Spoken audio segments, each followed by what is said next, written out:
আসসালামু আলাইকুম দর্শক শ্রোতা, চলে আসলাম আসামের সেই ঐতিহাসিক তালাতেল ঘর।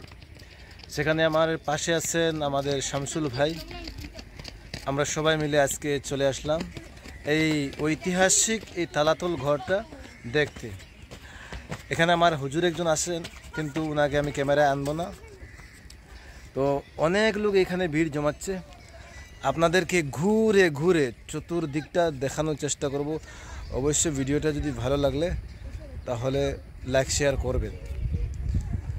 তো আমি এখন পিছনের ক্যামেরা দিয়ে পুরা এই তলাতল ঘরের দৃশ্যটা আপনাদের সামনে তুলে ধরার চেষ্টা করব। বন্ধুরা, এই তলাতল ঘরের অনেক রহস্য আছে যেটা আমরা জানা নাই, তবে আমরা জেনে শুনে আপনাদেরকে বুঝাইয়া বলবো। আপনারা চেষ্টা করবেন এই ঘরে একবারের জন্য আসবার জন্য, কারণ এই ঘরে আসলে অনেক কিছু আপনারা দেখতে পারবেন, অনেক কিছু আপনাদের হাসিল হবে, যেটা আমরা অনেক আগে শুনেছি, কিন্তু এখন এসে আমাদের বাস্তবে মিলছে সেটা। তা আমি আপনাদের কাছে একটাই অনুরোধ করব যে একবারের জন্য আপনারা এই ঘরটা দেখতে আসবেন। এটার নাম হয় তলাতল ঘর। এই ঘরের অনেক রহস্য আছে, আপনারা আসলে দেখবেন, যেটা আমার জানা নেই। তবে এখন আমার এখানে এসে অনেক ভালো লাগছে, অনেক কিছু দেখতে পাইছি, আমার খুব ভালো লাগছে। তো এই ঘরটা 1751 খ্রিস্টাব্দে তখনকার রাজা উনি বানিয়েছিলেন। তো আমি ব্যাককে এই ঘরের সম্পূর্ণ দৃশ্যগুলো আপনাদের সামনে তুলে ধরবো। অবশ্যই ভিডিওটা স্কিপ করবেন না, যদি স্কিপ করেন তাহলে বুঝতে পারবেন না। তো আমি এক পা দু পা করে এগিয়ে যাচ্ছি।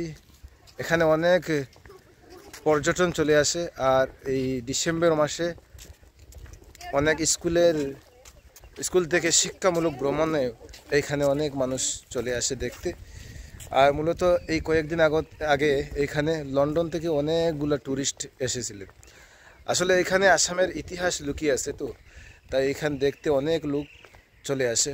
তো আপনাদের যদি সময় থাকে তাহলে এই আসামের ঐতিহ্যময় স্থান এখানে দেখার চেষ্টা করবেন অবশ্যই, কারণ এখানে আসামের অনেক ইতিহাস লুকিয়ে আছে।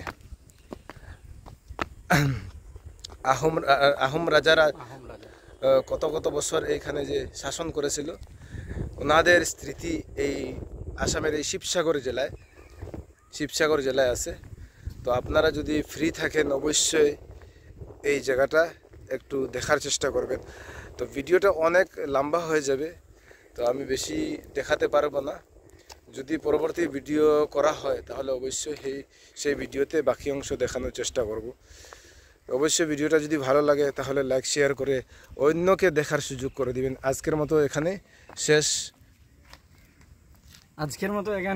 বন্ধুরা, আমি অনেক কিছু বলতে চাই না, কিন্তু আপনারা যেহেতু ভিডিও দেখে এত মজা পাবেন না, যতটুকু আপনারা নিজের চৌকি এসে দেখে যতটুকু আপনাদের ভালো লাগবে, ততটুকু এই ভিডিও দেখে আপনাদের ভালো লাগবে না। একবারের জন্য আমার একটা অনুরোধ, আপনি আসবেন, যদি আপনার সময় দিয়ে পারেন, এসে আপনি নিজেই এই কি বলবো, যেটা আপনি চৌকে দেখে বাস্তবে নিজে যেটা হাসিল করবেন, অনেক ভালো লাগবে। জীবনের জন্য আপনি একটা স্মৃতি হিসাবে আপনার নাতনিদের সাথে গল্প করতে পারবেন, এমন একটা জিনিস তৈরি এখানে আছে, যেটা আপনি শুধু আসলে বুঝবেন।